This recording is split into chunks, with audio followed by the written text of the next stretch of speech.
Welcome to MalcolmPresents.com with our show, Courtney on Health.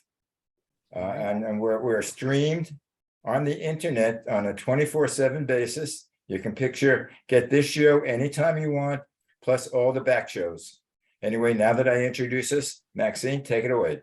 Okay, so hi, Courtney. Hi, Malcolm, and welcome to Courtney on Health. How are you? How are you? How are you? How are you? How are you? So this show, Malcolm said, is a Zoomcast, but it's also a podcast. Yeah. Because that's the thing. We're in the 2022 and podcasts are a thing. So this is a podcast Zoomcast series about how to get through these COVID. I don't know what to say anymore, Courtney, about this. It just keeps going and it's just got to stop. I don't know.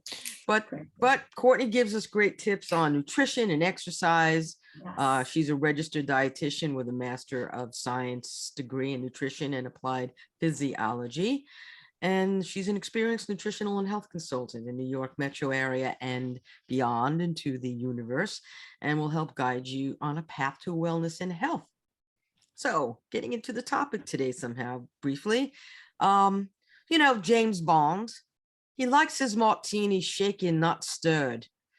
But does he or the movie director keep track of how many martinis he drinks per each bar scene in each movie? Obviously, are they really martinis or are they just water with an olive in it? But according to the Center for Disease Control, the dietary guidelines for Americans, all British spies, it is recommended that adults of legal drinking age can choose not to drink or to drink in moderation by limiting intake to 2 drinks or less a day for men or 1 drink or less a day for women on days when alcohol is consumed. Now, the guidelines also do not recommend that individuals who do not drink alcohol start drinking for any reason. And if adults or of legal age choose to drink alcoholic beverages, drinking less is better for health than drinking more. So Courtney, yes, you're going to give us some great information on the effects of alcohol and health. And so my first question is, which is best for your health, shaken or stirred, or none of the above? I know. Well, hello to both of you. I have to tell you, I had so much fun. I mean, it's sort of a base of information that I was working with, because I talk obviously about alcohol intake with my client base. But I had a lot of fun researching this. Like, I want to keep reading. Like, the history of booze around the world is pretty fun stuff. Just centuries and where'd the cocktail come from. And so anyway, we'll have a little fun facts. I have a question. I have one question for you based on what Max said. Now, does the effect of alcohol depend on the body weight? Is that why women can have less than men? Or is it something the metabolism of a woman versus the metabolism of a man? It's less of it maybe in part body weight, but it's really more has to do more with the enzyme that breaks down alcohol called alcohol dehydrogenase. So men produce more of that, so they're able to metabolize not that much more alcohol than women can, but it may have something to do with weight. It has to do with how much alcohol you have in your system. How much food you have in your system. So you're drinking on an empty stomach. So there's the intoxication side of it, which really should never be the goal of any alcohol intake. If you are going to drink, certainly there's enough information about the health benefits, even as it relates to non-wine. Most people instinctively think, because of what they've heard, and it's not incorrect, that wines, red and white, are going to impart a greater health benefit than spirits or beer. So things like vodka, gin, scotch, or beer drinks. So that is true. There is a greater health benefit in wines, both red and white. So for example, if in red and white wine drinkers, we might see, based on the data, that there's roughly a 50 to 60% less of a chance of developing certain health negative health effects, so diabetes and heart disease, than a non-drinker. And I'm going to talk about this today. The important thing to keep mindful of is how much we're talking about. That research was done in individuals who drank between roughly 1 to 3 drinks at most per day. And we're going to talk about serving sizes in a second. But back to my point about wine versus spirits and beer. So when you look at the wine drinkers, we saw, that roughly 50 to 60% less chance of developing things like heart disease. In spirit, people who drink beer and spirits, it's not as if there was zero benefit. There is a benefit, just not as great as those in drinking wine. So it really comes down to, the whole reason why many people drink is it's become a social type of experience. You share it with friends. Hopefully it's part of a social event and not just you drinking by yourself. We do know, based on now we've got over 2 years worth of data, that there was an uptick in alcohol intake from all sources due to pandemic related activities. So, and those activities meaning you shut people down with not a whole lot, and they're going to drink. So we know that, we took it to an extreme, not, maybe not us, but many people did. So this is not meant, it's not only a fun segment, but it's sort of a segment in, doing the self-evaluation to see, maybe it's time to dial back a little bit on just how much alcohol you're drinking. So do a little self-assessment and see where you were before the pandemic, where you are now, and see if that delta might be able to be tweaked a little bit. Well, that's why they had during the pandemic, at least in New York City, because the restaurants and bars were being hit really bad. They had cocktails to go. Right. You weren't able to do that before the pandemic, and now the restaurants, because it's more successful, they want to keep it. So now there's a political end of things at this point, and Right. everything's political. But by and large, it's something we have to be careful about. How much we're drinking, and to-go cocktails. Oh boy. Yeah, I know, to be continued, right? We should definitely see that. And I will say, because of course, I feel like the message that young people are getting, so students, young kids, like my son's age, my daughter's age, in high school, they have really, at least from my perspective, and at least in our school district, I would like to think they're doing this everywhere, have really drilled into these kids the whole idea of do not get behind the wheel of a car. If you have, and I know in theory high schoolers shouldn't be drinking, but let's face it, it's reality. Yeah, let's face it. Do not get behind the wheel of a car, and don't get into a car with somebody who's been drinking. And I feel like the message has been heard, at least again from my perspective and in my opinion, from what I see, these kids get it. So they are more aware of the dangers. That's why they drink stuff like this, O'Doul's. Yeah. It's non-alcoholic, and for certain occasions, like happened, I was telling you before, my son got into this a cappella singing group, and they came to my house at 12 midnight, and they had O'Doul's. So I will say they've come. I don't know if you had it, Maxine, but the near beers have come a long way from where they were like a couple of decades ago. I mean, I think if you are a hardcore like beer connoisseur, they don't come close, but the flavor I've heard is better. There's a whole trend now. You guys have probably heard of this with the whole mocktail.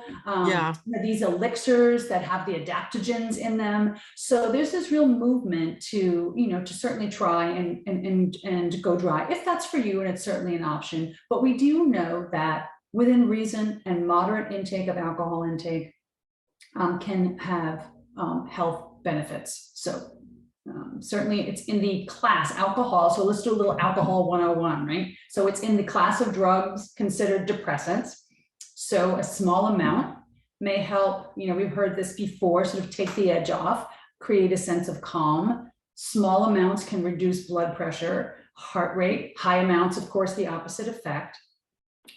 The compounds in wines that we mentioned before, in particular resveratrol and quercetin, are two of the antioxidants that we hear a lot about, particularly helpful for heart health, beneficial heart health. So the benefits are there. The history of alcohol entrenched. Now, I'm not suggesting, you look about the history of it. Again, the option for beverages back in the 19th century, 18th century were fairly grim. Most of the alcohol intake was there because the water options were very limited. It's fascinating, right? It's not like we have now, we get great water by turning on a tap. Didn't work that way, back in, the 1800s. Water was a problem. It wasn't sanitized. It was, filled with microbes that caused illness. So when you do things like create beverages, fermented beverages and wines and distilled spirits, the presence of that alcohol minimizes the presence of the microbes. So some of this was a little bit of survival. The alcohol, as crazy as it sounds, was a better option than running the risk of drinking contaminated water. Yeah, I've been an adult for a while, or at least the age-wise now. No, you're not. Go ahead. I don't know that anybody that I've ever spoken to, drinks for their health. Most of the time, people drink because they want to get a buzz. They want to get a little high. They want to relax. They want to take the edge off. And and there becomes a point where you can become relaxed, and there comes a point where you lose control. That's right. And what you have to know as you get older, you have to know where the difference is, because it's absolutely. And I've been both. I've been drunk where I've threw up my guts. Oh goodness. No fun in the morning. Let me tell you, but in the morning it's no fun either. But there has to become a point where you do keep control of yourself and you act normal, because a lot of the times with the alcohol you do foolish things. Mhm. Well, but to your point, Malcolm, the problem is, so we talked about, so let's talk a little bit about what's considered a serving. So oftentimes when I'm giving a lecture about, overall healthful eating and healthy lifestyle, I'll give the statistic, at least in the United States, that for women, keep it to around one drink, roughly, one drink a day, if you're going to drink at all. For men, somewhere between no more than 2 to 3 drinks a day. So I'm often asked, well, what are you considering a drink? So let's go through that for a second. A drink, if you're talking about distilled spirits, okay, so we mentioned before, so gin, tequila, vodka, doesn't matter what it is about 1 ounce to 1.5 ounces. So that's your typical shot glass right in here. So give that as a visual. So that's if you're having straight alcohol, okay, so distilled spirits. If you're talking about beer, that's generally going to be considered about a 12-ounce, roughly, beer bottle or can. I see more cans now. When you're talking about wine, that's roughly a pour of about 4 to 5 ounces. So where we get into a little bit of trouble is, well, beer is pretty standard because it's in a bottle, right? So it's pretty much always 12 ounces. And that doesn't mean you can't over imbibe, but it means it's a fixed amount. Who's pouring the drink? Are you in a place? Are you in a bar? Are you in a restaurant? Is it the bartender particularly generous? So how many of these is going in your drink? Or if you're pouring at home. So that's the one thing I would say is, if you're having multiples of these and it really ends up being twice as much alcohol than you think it is, that's where we get into a little bit of trouble. Wine pours. So, here's my wine glass. We've got 2 different size wine glasses here, right? So they're different sizes. So I thought for yucks, I would just, for an example, show you what a 4-ounce glass of wine might look like, or should look like, for a serving size. And if you filled this glass up all the way, what that might end up, being. So, because I think for a lot of people, there's a big difference. So here's our 1 ounce. Here's our 2 ounces. Now this is just water. No wine will be wasted. No wine was hurt in the making of this podcast. There's 3. Here's 4. Okay, so for you guys who are just listening and not actually watching this, so I should have actually used something color. So there's a 4-ounce pour of wine. So typically that's going to be a little shot. So let's just keep going and fill this up. So if you fill this entire glass, here's 5. Here's But 6. people go, when they go, a couple will go to a nice restaurant or something, they'll order a bottle of wine. They'll drink that bottle of wine. Then they'll order another bottle of wine. I've seen it. So how do you even gauge something like that? That's like, well, so and then we'll go back. So typically the rule of thumb with a bottle of wine is approximately 4 glasses. Pretty hefty pour. Yeah, 4.5, yeah. roughly 4. So 2 people splitting a bottle of wine at dinner, again, if this is for you, would roughly be about 2 glasses of wine per dinner. That's not an inordinate amount. But just to give you an idea, if you go to a restaurant and you're getting a pour like that, that's 10 ounces of wine. So that's over twice the amount that would be considered a serving, but psychologically, I just have one glass of wine. That's it. So it's the same. Could you tell me the when it comes to restaurant that I get that pour in? Because I want to go. What's that? Could you tell me the restaurant where it pours that amount of wine? I'd like to go there. Would you? Well, it's not a restaurant. I mean, you go to somebody's house to Right. socialize and you get Yeah, a drink. So I think in many cases, let's face it, restaurants are not going to be, Right, they're giving often us, not overly generous with their pours, but at somebody's home, And you then- can see how it can get. Again, this is not meant to make people feel badly. It's just sort of be aware of how much you're having so that you don't get to that point you were talking about, Malcolm, where, you're no longer, you're getting sick everywhere. So Does the body build up a tolerance for alcohol? Let's say I'm a drinker. I drink, steadily, a drink or 2 a day. Now, how about, is my tolerance any greater than the person that drinks once a week? I think that I actually have to look. I'd have to look that up and find credible data to support that. So I can't answer that right now without having information. It seems like one can build, like if you think about alcoholics, I mean, just intuitively, I'm thinking to myself, an alcoholic clearly has built up a tolerance. You hear about functioning alcoholics. They're drinking all day long. They're not falling asleep in their soup. They're not puking everywhere, but they are putting back well above the recommendations that we just spoke about. So clearly there must be some level of adaptation to the alcohol, which is not necessarily a great thing because you may not be seeing it on the outside, but on the inside, your organs, everything, your esophagus. I mean, there's so many reasons why that obviously is a really, really detrimental. and your liver. I mean, a Absolutely. lot of times the alcoholics have major liver problems. Of course, cirrhosis, liver Right. cirrhosis. Yeah. So it affects your health, it affects your weight, it affects your mind.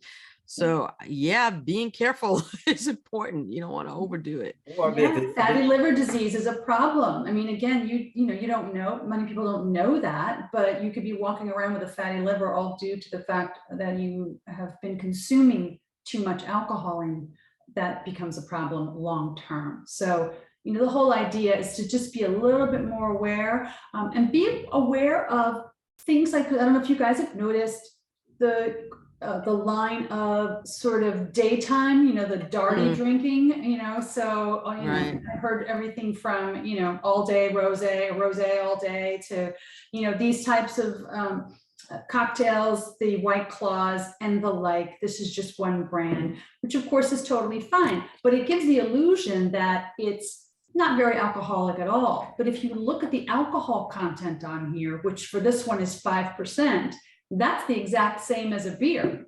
So psychologically, you grab one of these, it's like, listen, I'm just going to drink it during the day. It's not a big deal. It's seltzer with a little bit of, vodka or some kind of green, alcohol in there, but it's the same alcohol as a beer. So just be mindful of the fact that it's the same alcohol as a beer. And in many cases, like wines would come in at about, it's varying, but it could be as low as 9%, typically up to about 12, 13% alcohol for wines. But there's skinny wine. What's that? But there's skinny wine. There is skinny wine. The skinny wine line. You think you're Yeah. gonna, let's get that. I'll drink it and stay skinny, Oh, sure.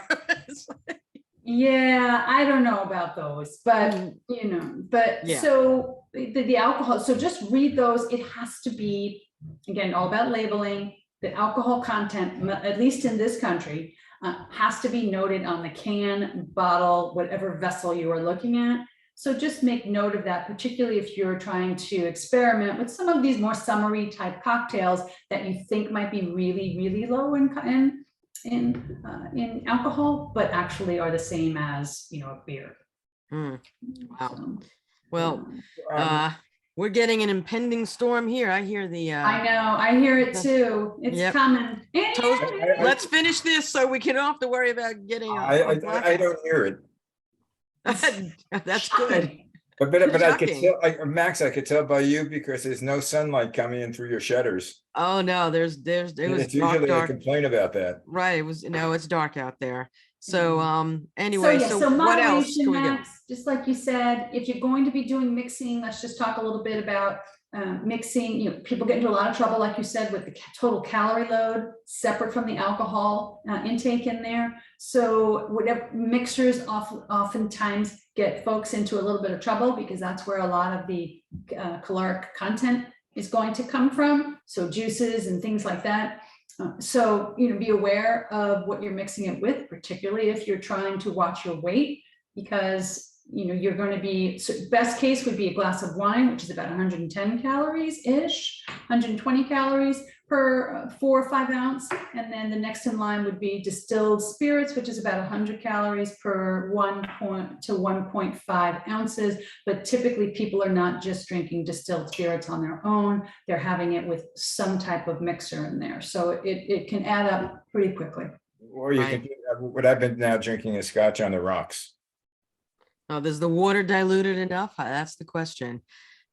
It dilutes it, so it takes away some of the taste, some of the bitter taste. But now I've trained my sons now, and instead of buying me t-shirts for birthdays or occasions, they'll buy me a good bottle of scotch. Nope. Well, it's okay. What Keep them about all the people in, we talked about blue zone diets, and they do have like wine and drink as part of these, healthy blue zone areas where, so I take it's probably mostly wine, I would imagine. I believe it's mostly wine, yes. And I know we've spoken about those, so the data is pretty clear there, although there is, I think it's Loma Linda, California, where they have the Seventh-day Adventists who don't drink at all, but in the absence of that one particular location, every other location has moderate intake. So it's mostly wine, but again, we got to look towards the data that we have currently about others. So again, if you're a wine drinker, fantastic. But it's, if you don't like wine, I mean, you have an occasional, vodka tonic or some beers, know that there are some health benefits associated with that as well. But I believe it's part of the whole culture, aside from going out and, tying on getting on a bender. Right. In those cultures, they're making it part of a meal. They're relaxing a little bit more. It's social. There's a sense of community. So it's really hard to just tease out the health benefits specifically associated to just the alcohol intake from the whole experience, their whole lifestyle that they embrace. The thing I worry about is, of course, college and fraternities and sororities, and these kids get blackout drunk, and it is really a scary situation. And no matter how much you educate, it doesn't seem in these years, from 18 to 22. It's only scary when you have kids that go to college. Right. I mean, you're Courtney has a daughter in college now, right. So I know, and I do worry, like I said, at least I know in high school that they did a good job of educating the students, but and again, I'm only 1 year in with my daughter, but when it goes up and I read, when they go off to college, it's a whole nother level because it's a variety of things. It's accessibility. It's much easier for them to get it, even though they're underage. It's the environment, and many times is its encouragement to over imbibe and overdo. There's the whole fraternity sorority issue of, but it's the culture sometimes of, in order to be part of this group, that's what you need to do. I think they're trying to move away from that, but the reality is that's a lot of the college entertainment. Well, it's a symbol of growing up, the same way when I was in college, aside from alcohol, tobacco smoking was the sign, hey, I'm an adult, I'm not a kid anymore. Yeah. And my mother can't tell me not to smoke because she's 1,000 miles away. Same thing with drinking. Yeah, pretty much, but yeah, that seems to be the way it is at the moment. You have to just keep the fingers crossed. That's right. Set a good foundation, educate your kids, try and, talk about balance and moderation. And, at some point, you've given them their roots. It's time to that's the thing that you have to do is you give them the roots, and hopefully it's stuck, and they know what they're doing. Hopefully those wings don't fly their way into a pub too often. Right. Well, I don't know. It's like I'm I at know the, both of my boys recently within the last year or two have moved out of the house and have apartments of their own. And, you worry about it. Max has been through it with her son. You not yet with your kids, they're still young, but I always say, this is what we raised them for. Mm-hmm. Why on Right. their own? Right. But you gotta, hope Cross your fingers that you did a hope they good do job. that. That's why I said cross your fingers, because there's a lot you can teach them, but they have to have the wherewithal to do it and not be get that hook when they're in the sorority. My son was in a frat house. So, I mean, you see Animal House, the movie, it's like, what?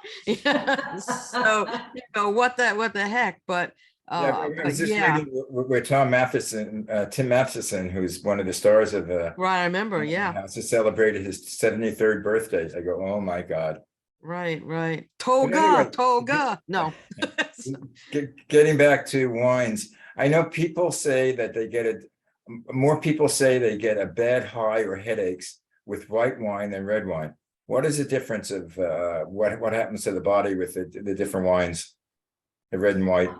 Well, some people are sensitive to the tannins. Some people are sensitive if there's a preservative. Now, meanwhile, there's a very small amount. I mean, you can certainly buy a preservative-free wine. They are available now. But the amount of preservative in a bottle of wine, and I only know this because I did a winemaking experience many years ago.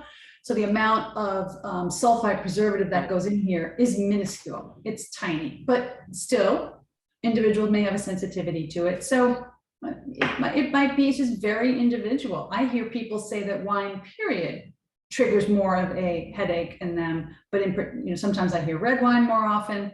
It might be the tannins related to it. Could be, something else. But so you just have to monitor how you feel and how you respond. They do sell, and I'd have to find the name of it. My friend lives in Hong Kong, and she swore by these drops that she put in. She loved, drinking wine, part of her meals.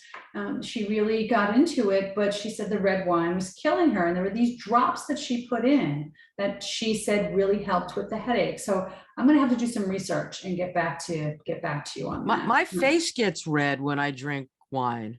I get very flush.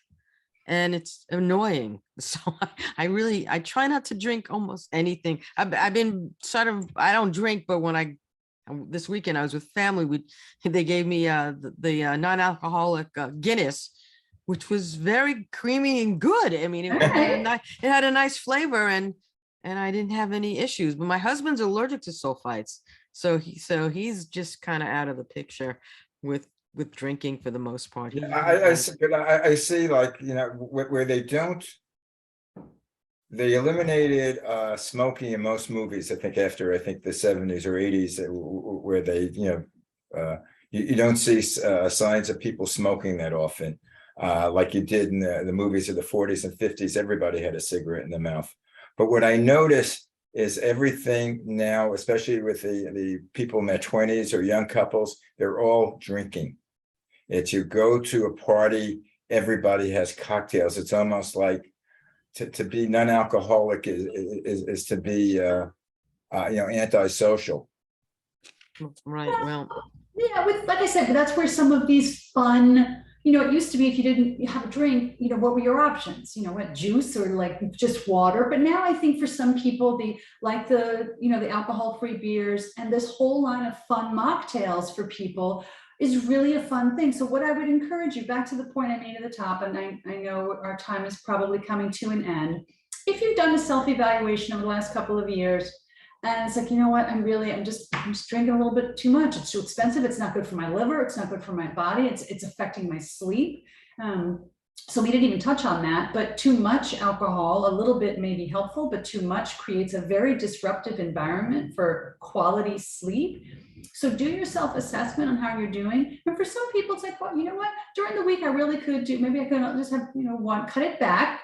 You know me, I'm always about making small steps. And for some people, this line of mocktails is it's fun. It's something really that you're looking for sometimes, is just the experience of it. So if you can socialize with people at a dinner party or something and feel like you're not being excluded or having a spotlight on you for being the teetotaler, then you know, then it might be a little bit more conducive to, okay, I'm not going to drink alcohol, but look at this fun non-alcoholic drink that I have. Well, that brings me to my next point, which I know we don't have time, so we're not going to talk about it.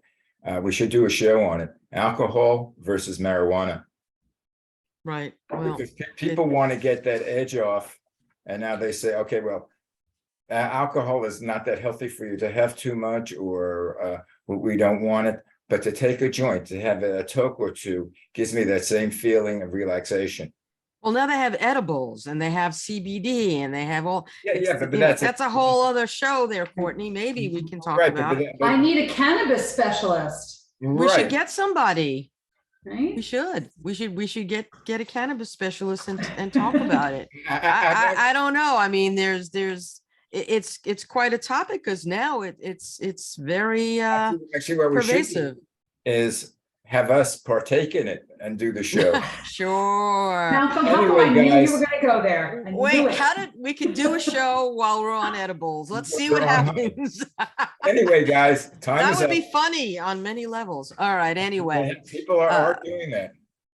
yeah, they are. And probably podcasters are doing it, and they're well, God only knows. But Max, anyway, take us out. I'll take before we us get out into and that deep we'll end of things. we'll figure it out.